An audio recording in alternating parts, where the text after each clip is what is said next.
HSC 2026 সালের অর্থনীতি দ্বিতীয় পত্র পরীক্ষার্থীরা, আশা করছি সবাই অনেক ভালো আছো। আজকে তোমাদের জন্য আমি আরেকটা সপ্তম অধ্যায়ের আরেকটা টপিক নিয়ে চলে আসছি। এটা উদ্দীপক অনেক বেশি ইম্পর্টেন্ট, কারণ এরকম প্রশ্ন আসতে পারে।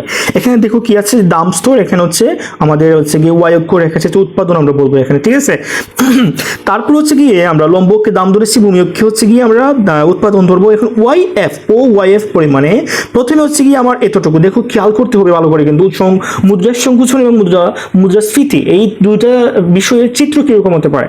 দেখো, মুদ্রা সংকুচনে আগে ছিল এ, তারপর থাকে বি, মানে এ থেকে কমে বিতে চলে যায়। আর মুদ্রাস্ফীতিতে যে কি হয়, মুদ্রাস্ফীতি তোমাদেরকে আগে বুঝতে হবে, যখন বাজারে কি হয়, টাকার অর্থ মানুষের হাতে হাতে থাকে, মানে হচ্ছে গিয়ে আমরা বলবো যে তারল্য যেটা অর্থ সেটা মানুষের বেশি থাকবে, এবং দ্রব্য যেটা দ্রব্যের যোগান বা দ্রব্যের পরিমাণ খুবই কম থাকবে, ঠিক আছে। এটা হচ্ছে মুদ্রাস্ফীতি। আর যখন মানে দ্রব্যের পরিমাণ থাকবে অনেক বেশি কিন্তু টাকা কম থাকবে, অর্থ কম থাকবে মানুষের হাতে, তখন কিছু হচ্ছে কি, সেটা হচ্ছে মুদ্রার সংকুচন।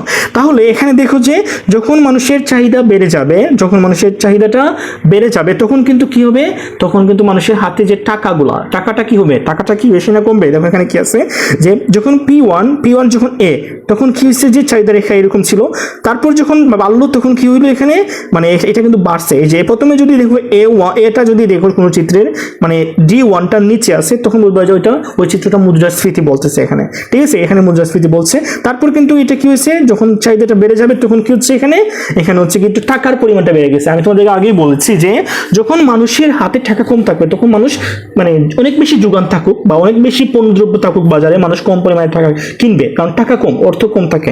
আর যখন মানুষের হাতে টাকা বেশি থাকবে তখন মানুষ কি করবে, যে মানে বেশি বেশি টাকা দিয়ে তারা কম পরিমাণে দ্রব্য কিনবে, তখন বাজারে দ্রব্যগুলো বা উৎপাদন কমে যাবে বা উৎপাদন কম থাকবে, ঠিক আছে।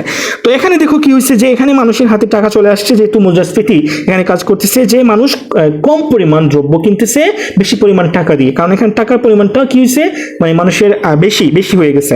তো এখানে এটা হচ্ছে আমাদের যোগান রেখা, এটা হচ্ছে যোগান রেখা, আর এটা হচ্ছে দুইটা চাহিদা এবং দাম দুইটাই দেখাচ্ছে। এটা হচ্ছে দাম রেখা, এটা হচ্ছে চাহিদা দুইটা, ঠিক আছে। তো এখানে প্রথমে হচ্ছে এ, তারপর হচ্ছে বি, আর মুদ্রা সংকুচনে প্রথমে থাকে এ, তারপর হচ্ছে বি, মানে মুদ্রা সংকুচনে প্রথমে চাহিদা থাকে বেশি, তারপর কমে যায়, আর মুদ্রাস্ফীতিতে প্রথমে থাকে চাহিদা কম, তারপর ওটা বেড়ে যায়, ঠিক আছে। ওইটা হচ্ছে কি চিত্রের ব্যাখ্যা।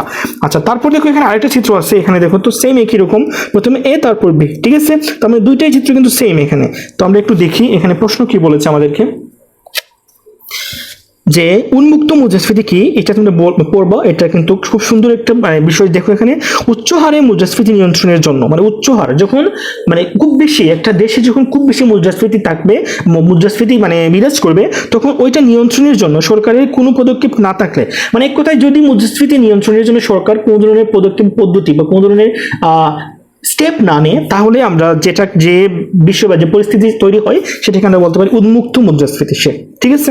আচ্ছা, ওকে। তারপর হচ্ছে খ নাম্বার, বিনিয়োগকারীর উপর মুদ্রাস্ফীতির প্রভাব। এটা তুমি খুব ভালো করে পড়ে নিবা। এখানে আমি একটু পড়িয়ে দিচ্ছি যে মুদ্রাস্ফীতির হার যদি অনেক বেশি হয় তবে বিনিয়োগের সুষ্ঠু পরিবেশ থাকে না।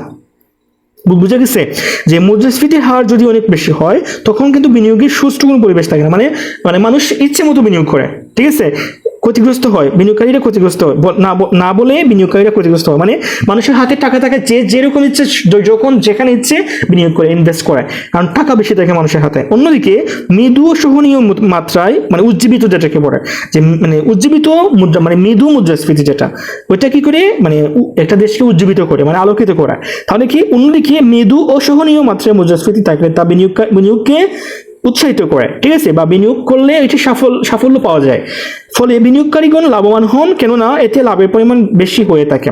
আচ্ছা, এটা হচ্ছে আমাদের বিনিয়োগকারীর উপর মুদ্রাস্ফীতির প্রভাব, ঠিক আছে। এটা উত্তর এভাবে দিয়ে দিবা।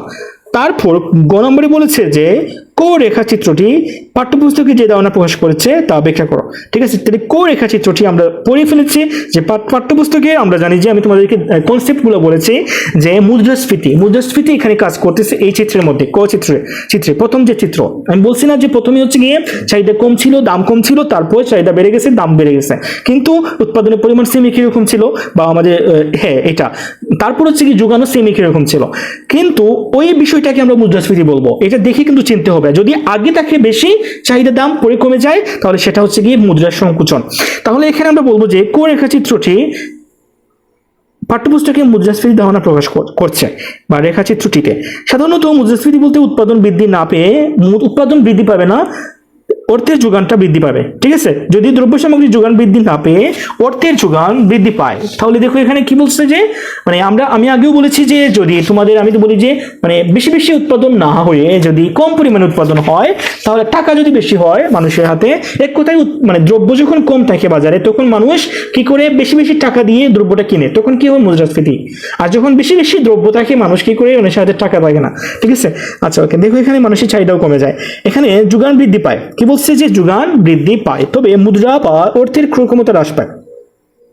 তবে যখন এটা মানে কি বোঝাতে চাইছে যে অর্থের ক্রয় ক্ষমতা মানে কি, মানে দ্রব্য মানে মুদ্রার মানে মূল্য, ঠিক আছে, মানে মুদ্রার মূল্যটা হ্রাস পায়, মানে কারণ কি মানুষ বেশি টাকা দিয়ে একটু কম পরিমাণে দ্রব্য কিনে, কারণ বেশি টাকা যে ওইটার পরিমাণটা ওই পরিমাণের উপর মানুষের কোনো ধরনের মানে খেয়াল থাকে না, কোনো ইম্পর্টেন্স থাকে না, যে বলে যে 500 টাকা দিয়েও আমি এক কেজি দ্রব্য কিনবো, কারণ আগে আমি 300 টাকা দিয়ে ওই দ্রব্যটা 1 কেজি কিনতাম, এখন আমি 500 টাকা দিয়ে কিনতেছি, তার মানে কি টাকার মানটা কমে যায়। ঠিক আছে, আচ্ছা এখন কি তারপর কি হয়েছে, দ্রব্যমূল্য বৃদ্ধি পায়, এটিও কোনো আকস্মিক বিষয় নয়, এটা আমাদের বাস্তব লাইফেও ঘটে থাকে। আমরা দেখেছি অনেক সময় যে পেঁয়াজের দাম আগে ছিল 1 কেজি, আলুর দাম আমরা দেখেছি যে 1 কেজি মানুষ 100 টাকা দিয়েও কিনেছে, 120 টাকা দিয়েও কিনেছে, পেঁয়াজের কেজি 250, তারপর হচ্ছে গিয়ে 300 400 এরকম হয়েছে আমরা দেখেছি। তাহলে ওই বিষয়টাকে তোমরা বলবা যে মুদ্রাস্ফীতি। ঠিক আছে, আচ্ছা মানুষ বেশি টাকা দিয়ে কম পরিমাণ দ্রব্য কিনেছে। আচ্ছা তারপর কি দ্রব্যমূল্য বৃদ্ধি পায়, অর্থের ক্রয় ক্ষমতা হ্রাস পাওয়ার এরূপ প্রবণতা যদি ধারাবাহিকভাবে চলতে থাকে, সে অবস্থাকে অর্থনীতিতে মুদ্রাস্ফীতি বলে। ধারাবাহিকভাবে চলতে থাকে। আচ্ছা ওকে, চিত্র বিশ্লেষণের মাধ্যমে বোঝা যায় যে চিত্রে ভূমি অক্ষে উৎপাদন, লম্ব অক্ষে দাম স্তর, এস হলো যোগান রেখা। যোগান রেখা কিন্তু সেম একই রকম ছিল, কোনো ধরনের বাড়েও নাই কমেও নাই, মানে স্থির ছিল। ঠিক আছে, কোনো বাড়েও নাই, যোগান মানে কি উৎপাদন বাড়া বোঝায়, মানে তাই যোগানটা বাড়ে নাই মানে উৎপাদনও বাড়ে নাই, কিন্তু চাহিদা এবং দামটা বাড়ছে কমছে, হয়েছে না, আগে ছিল কম তারপর বেড়ে গেছে। আচ্ছা তারপর কি হচ্ছে, এখানে এস হচ্ছে গিয়ে আমাদের হচ্ছে গিয়ে সামগ্রিক যোগান, এবং D1 D2 হলো চাহিদা রেখা, এবং সামগ্রিক চাহিদা হচ্ছে এডি। চিত্র থেকে বোঝা যায় পুনর্নিয়োগ স্তরের উৎপাদন OYF অবস্থায় যোগান স্থির থেকে চাহিদা বৃদ্ধি পেয়ে D1 থেকে D2 হলে দাম স্তর বৃদ্ধি পাবে AB এবং P1 পরিমাণ। সুতরাং মুদ্রাস্ফীতির পরিমাণ হলো P1 P2 BA। এটা তুমি খুব সুন্দর করে বুঝতে পেরেছো চিত্রের মাধ্যমে আমরা কিভাবে এটাকে প্রকাশ করতে পারি। যেমন দেখো এখানে এই যে আমাদের আগে ছিল কতটুকু, এই যে এতটুকু ছিল আগে আমাদের, এতটুকু পরিমাণ কিন্তু আমাদের কি হয়েছে, এতটুকু পরিমাণ হয়েছে আমাদের মুদ্রাস্ফীতির পরিমাণটা। ঠিক আছে, আগে কিন্তু ছিল প্রথমে ছিল OYF, এইটা কিন্তু পরিমাণটা এতটুকুই ছিল, এটা বাড়েও নাই, কিন্তু আমাদের কি হয়েছে, আগে ছিল আমাদের এতটুকু চাহিদা, তারপর ওইটা বেড়ে গেছে, এতটুকু চলে আসছে, তার মানে কি এখান থেকে এখানে চলে আসছে, এতটুকু পরিমাণ আমাদের মুদ্রাস্ফীতির পরিমাণটা P1 P2 AB বা BA আমরা বলতে পারি। ওকে, তাহলে কিন্তু খুব সুন্দর করে বুঝতে পেরেছি কিভাবে অ্যান্সার করতে হবে। আচ্ছা তারপর হচ্ছে কি আমি পরেগুলো তোমরা দেখতে পারবা কিভাবে অ্যান্সার করতে হয়, অনেক লম্বা হয়ে যাচ্ছে ভিডিও, এরকম প্রশ্ন কিন্তু পরীক্ষা আসবে। তাহলে সি ইউ, আল্লাহ হাফিজ, নতুন কোনো ভিডিওতে আবার চলে আসছে, ততক্ষণ ভালো থাকবো। আর অবশ্যই কি করবো, তোমরা ভিডিওগুলো একটু রিপোস্ট করে দিবা, কারণ হচ্ছে আমি এত কষ্ট করে তোমার জন্য ভিডিও মেক করি, আর যদি ভিডিও মানুষের কাছে না পৌঁছায় তাহলে কিন্তু আমার কষ্ট হয়।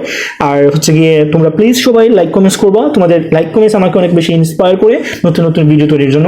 আর তোমাদের কেমন লাগে আমার ভিডিও অবশ্যই সেটাও জানিয়ে দিবা। আল্লাহ হাফেজ।